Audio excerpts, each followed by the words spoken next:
maîtriser cette définition-là qui vous oriente dans le processus de transformation de votre produit ou alors dans la gestion de votre unité de transformation. Il faut connaître quels sont les piliers de la sécurité alimentaire. La sécurité alimentaire a 4 piliers que vous allez mettre.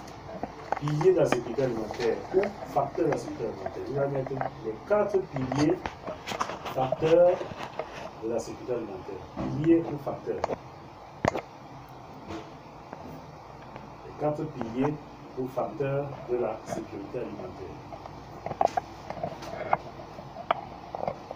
Alors, pour qu'on dise qu'une population, ou alors un ménage, une population, une tribu, un pays est en sécurité alimentaire, c'est-à-dire ils ne sont pas en insécurité alimentaire, parce qu'il faut bien cerner insécurité alimentaire et sécurité alimentaire. L'insécurité alimentaire, c'est quoi? En termes simples, quand les besoins alimentaires ne sont pas satisfaits, on est en insécurité alimentaire. Maintenant, la sécurité alimentaire, c'est quoi? Au contraire, c'est ça. C'est ça qui se retrouve dans la définition de la sécurité alimentaire, qui est la définition universelle que j'ai donnée. Alors, pour qu'il y ait dans cette sécurité alimentaire, pour être sûr qu'il n'y aura pas d'insécurité alimentaire, il faut 4 piliers. Les 4 piliers, premièrement, c'est quoi? C'est ça que nous allons voir dans la première thématique. Les itinéraires techniques de production. Devenir un expert en conduite de culture.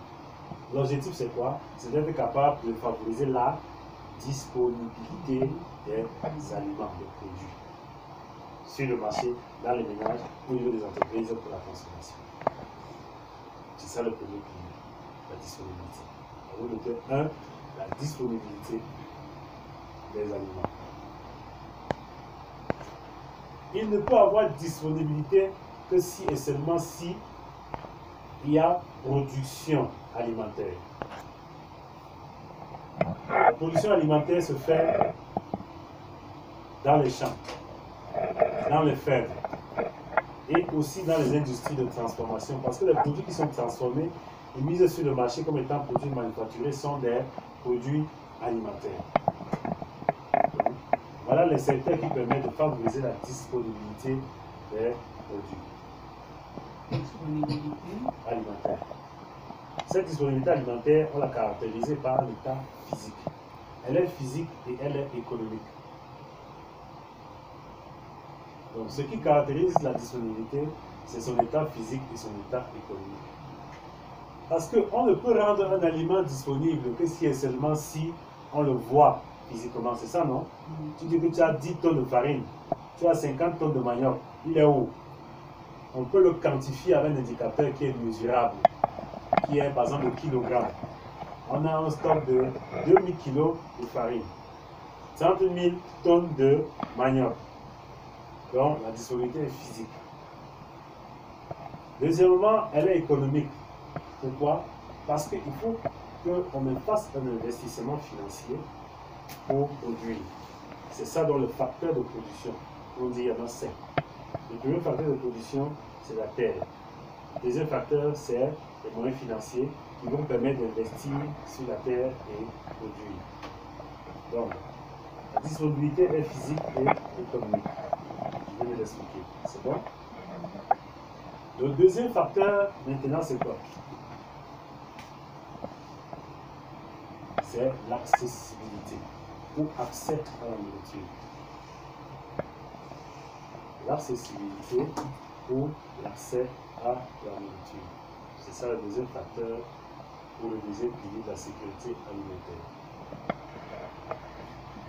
On peut assurer la sécurité alimentaire que si et seulement si le deuxième pilier aussi est rempli. C'est-à-dire que les États, les gouvernements, les entreprises, les individus, les ménages et les agripreneurs sont capables de pouvoir produire pour qu'il y ait disponibilité.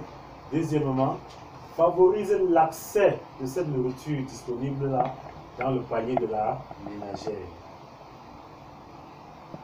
Et cette accessibilité-là, elle est caractérisée par un état physique et économique. Donc l'accessibilité est économique. Parce qu'on ne peut avoir accès à la nourriture qu'elle produit que si nous avons un moyen financier. C'est pour ça que les Nations Unies aujourd'hui, à travers le PAM, à travers la FAO, organisent ce qu'on appelle des programmes alimentaires mondiaux pour faire des distributions de vivres. On finance des gouvernements qui financent également des agriculteurs qui produisent en grande quantité et mettent à disposition de cette nourriture au niveau des peuples indigents, des peuples en insécurité alimentaire. Malheureusement, cet argent-là est voté chaque année pour être envoyé plutôt au niveau des grands pays qui ont déjà beaucoup d'argent, comme les États-Unis, l'Inde et le reste.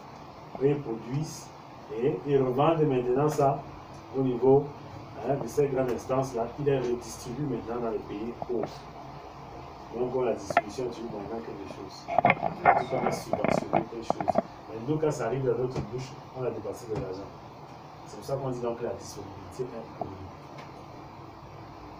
Parce qu'on ne peut avoir accès à cette nourriture que si et seulement si nous avons déboursé de l'argent. Dans les marchés, il faut débourser de l'argent pour acheter la nourriture. C'est pour ça qu'on dit qu'elle est économique. Le ménage ne peut avoir accès à la nourriture que s'il a déboursé de l'argent. Donc, l'accessibilité à cette nourriture, elle est économique. C'est bon? Troisième pilier, c'est l'utilisation. L'utilisation de la nourriture. Oui, la nourriture est disponible. Oui, la nourriture est accessible. Bien qu'elle soit accessible à tout le ménage, est-ce qu'elle est bien utilisée, cette nourriture? Parce que tout peut avoir été respecté dans l'itinéraire de production pour rendre disponible un aliment de qualité. On a des moyens financiers pour pouvoir ravitailler son panier alimentaire. Mais maintenant, en l'utilisant pour pouvoir le consommer à la maison au niveau de la préparation, au niveau de sa conservation, est-ce qu'on le conserve bien? Vous voyez, dans le ménage, on a fait des achats, on demande de l'on a jeté les 60% des achats parce qu'on a mal conservé. La lumière est partie, ce qu'on a vu au projecteur s'est gâté. On a déposé par terre, les charançons, les souris sont passés dessus. Ou alors on a déposé dans un état ou dans un endroit qui n'était pas propre. On a déjà des pertes. Deuxièmement, au niveau de l'utilisation, la préparation alimentaire. Parce que pendant qu'on est en train de préparer, est-ce que les ustensiles sont propres? Est-ce que le matériel avec lequel on passe à la préparation est nettoyé, désinfecté? Est-ce que l'eau qu'on utilise pour pouvoir préparer ces aliments, c'est de l'eau propre, potable?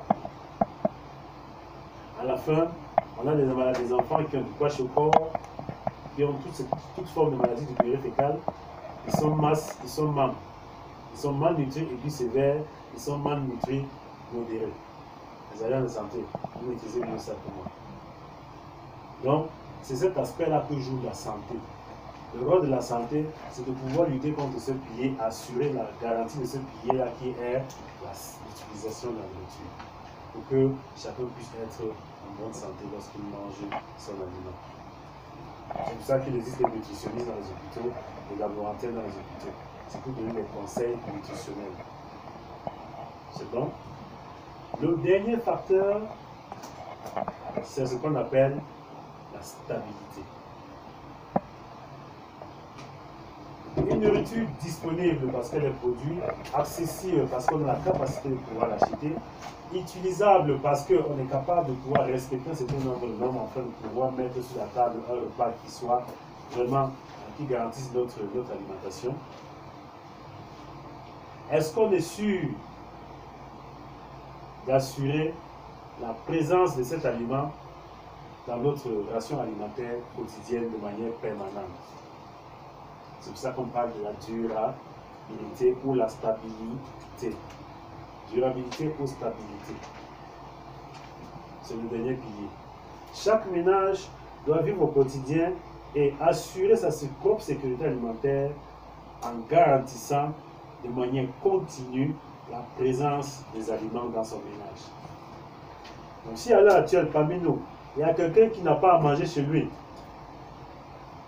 il n'a que à manger dans la marmite, mais il n'y a pas de réserve, qu'il sache qu'il est en insécurité alimentaire. On doit s'assurer qu'à la maison, il y a des réserves. Et avant que la réserve ne finisse, on a déjà ravitaillé. Si on ne le fait pas, imaginez un seul instant qu'il y a une crise qui déclenche. et qu'il n'y a plus moyen de sortir quand il est dans la boutique. Toutes les boutiques sont fermées, les marchés sont fermés. Il n'a aucune réserve à la maison. Et qu'est-ce que cette crise a fait? 1 mois, 2 mois. Et on décède à la maison. C'est dans ça. C'est pour ça qu'on dit que chacun doit avoir ce qu'on appelle un sac de sécurité.